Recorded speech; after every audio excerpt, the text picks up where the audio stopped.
Minister Khumbudzo Ntshavheni joins us now. Good morning, Minister, and thank you so much for giving us your time. The theme for this particular conference, digitization and digitalization, evolving government services. It's a lot of English, Minister. What does it mean for the average South African?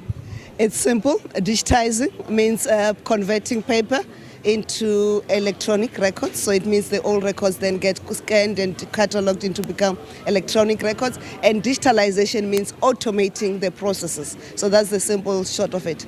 And what it means we are moving into an automated government service environment.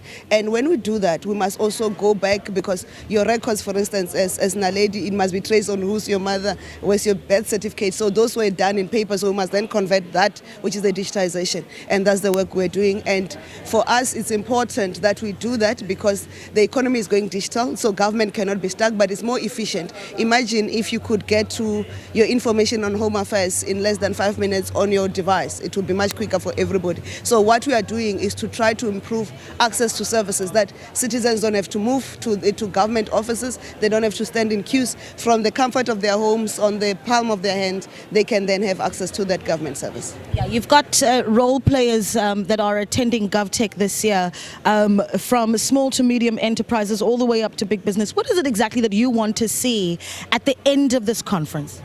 So GovTech, when it was started some years back, when I was still at CITA, it was started to make sure we can have conversation with industry to say what are the solutions that are out there, how can government consume that. We didn't achieve that much, but now we're changing the gear. We're saying how do we make sure that those role players comes in and we consume the technology that they've developed, but to understand what is the technology that's in the market, because as government we're not in the technology space, but these guys are every day looking at new solutions. So we need to learn from that, and we say what we can adopt and how do we support them to grow their own businesses as well. Yeah, it's quite interesting, this idea of that collaborative effort between business and government, right? I mean, we talk about it in the country all the time, and certainly a space like this, a great opportunity for that collaboration to bear some fruit.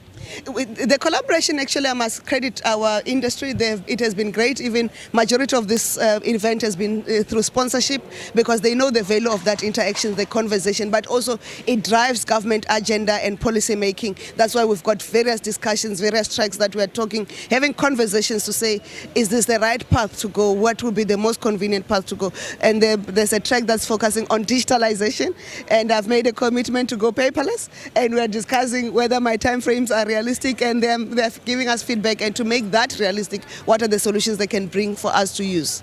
And not just a South African discussion that's taking place here today. We're really wanting to have a continental knowledge sharing platform.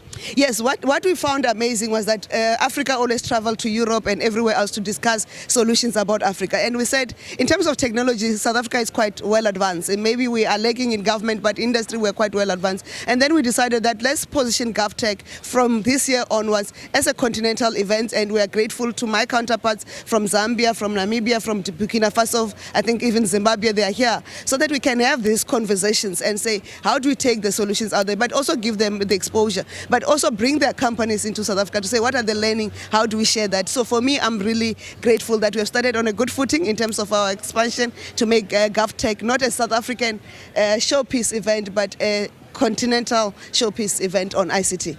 If I can squeeze in one more, Minister, I talked about some of the big role players. So we've got your department here, you've got CITA in attendance at GovTech Conference this year, and you've got big businesses, you know, the really big tech businesses, and I mentioned them a little bit earlier on. But at the same time, you've got the smaller exhibitors, right?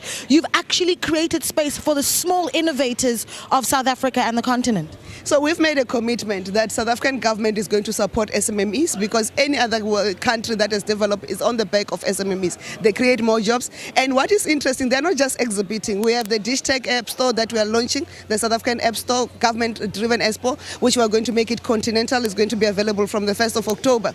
And those are the SMMEs that are running the dish tech. So for me, it's amazing what this, and the SMMEs are mostly young people. It's quite amazing what our young people are offering. Instead of being casted as a lost generation or useless generation, these young people given opportunity and support and intentionally being supported, they can take us very far as a country. And I'm happy that they are ready to participate in the digital economy, and we're there to support them. Minister, thank you so much and enjoy the rest of the conference. Thank you. And SITA will be very mad when you say they are in attendance. They are hosting. Yes. Of course, SITA, the State Information Technology Agency, hosting the event. That there, Minister for Communications and Digital Technologies, Minister Khumbudzo Ntshavheni. And she's going to have a very busy few days here at the conference, Leanne and Sakina, but we'll be bringing you all the proceedings throughout the next 2 days. Very exciting indeed. And in fact, I'm going to make it my personal responsibility to find some of those small to medium enterprises and show them off to you right here on SABC News. Back to you, ladies in studio.